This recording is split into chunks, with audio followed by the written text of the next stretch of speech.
प्यारे भक्तों, आपको आज दीपावली के पूजन का विधान सुनाने जा रही हूँ। कृपया आप सभी उस पर अमल करें और इस तरह से उसी दिन दीपावली की पूजा करें। इस दिन स्नान आदि से निपटकर यमराज का तर्पण करने की 3 अंजलि जल अर्पित करने का विधान है। इस दिन संध्या के समय दीपक को जलाए जाते हैं, दीपक भी जलाए जाते हैं। इसे छोटी दीपावली भी कहते हैं। दीपक जलाने की विधि त्रयोदशी से अमावस्या तक है। त्रयोदशी के दिन यमराज के लिए एक दीपक जलाया जाता है। अमावस्या को बड़ी दीपावली का पूजन होता है। इन तीनों दिनों में दीपक जलाने के कारण यह बताया जाता है कि इन दिनों भगवान वामन ने राजा बलि की पृथ्वी को नापा था। भगवान वामन ने 3 पगों से संपूर्ण पृथ्वी तथा बलि के शरीर को नाप लिया था। इसलिए त्रयोदशी, चतुर्दशी तथा अमावस्या को लोग यम के लिए दीपक जलाकर लक्ष्मी पूजन सहित दीपावली मनाते हैं, जिससे उन्हें यम यातना न सहनी पड़े, लक्ष्मी जी सदा उनके साथ रहें। तो दीपावली की पूजा कैसे करते हैं, आइए अब आपके सामने बताती हूँ। इस दिन लक्ष्मी पूजन का विशेष विधान है। ब्रह्म पुराण के अनुसार इस दिन अर्धरात्रि के समय लक्ष्मी महारानी सदगृहस्थों के मकानों में यत्र तत्र विचरण करती हैं। इसलिए इस दिन घर बाहर को खूब साफ सुथरा करके सजाया संवारा जाता है। दीपावली मनाने से श्री लक्ष्मी जी प्रसन्न होकर स्थायी रूप से निवास करती हैं।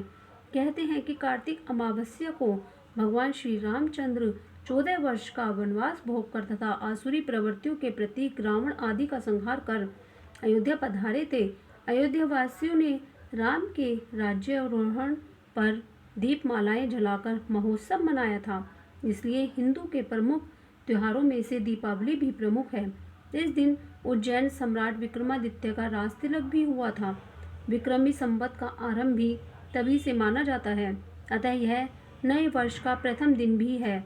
आज के दिन वैश्य लोग बड़ी बही खाते बदलते हैं तथा अपने वर्ष के लाभ हानि का ब्यौरा तैयार करते हैं। दीपावली के दिन आकाश दीप जलाने की प्रथा के पीछे अनुमान है कि दीपावली अमावस्या से पितरों की रात आरंभ होती है। कहीं वे पथ भ्रष्ट न हो जाएं, इसलिए उनके लिए प्रकाश का विधान किया जाता है। घर की सफाई करके लीप पोत करके लक्ष्मी के स्वागत की तैयारियों में दीवार को चूने अथवा गेरू से पोत कर लक्ष्मी का चित्र बनाओ, लक्ष्मी का फोटो लगाओ।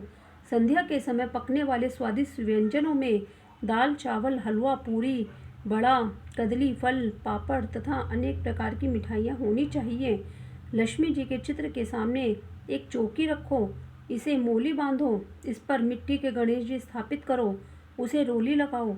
6 चौमुखे दीपक बनाओ, 26 छोटे दीपक रखो, इनमें तेल तथा बत्ती डालकर जलाओ।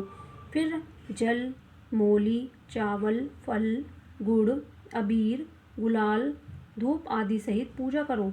पूजा पहले पुरुष करें, बाद में स्त्रियां। पूजा करने के बाद एक एक दीपक घर के कोनों पर जलाकर रखो।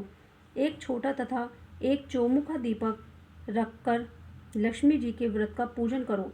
पूजा के पश्चात तिजोरी में गणेश तथा लक्ष्मी जी की मूर्ति रखकर विधिवत पूजा करो। अपनी इच्छानुसार घर की बहुओं को रुपये दो। लक्ष्मी पूजन रात के समय 12 बजे करना चाहिए। इस समय एक पाट पर लाल कपड़ा बिछाकर उस पर एक जोड़ी लक्ष्मी तथा गणेश जी की जोड़ी रखो। समीप ही 100 रुपये, 1.25 सेर चावल, गुड़, 4 केले, मूली, हरी गुआर फली तथा 5 लड्डू रखकर सारी सामग्री सहित लक्ष्मी गणेश का पूजन करके लड्डुओं से जिमाओ। तो यही है संपूर्ण व्रत का विधान।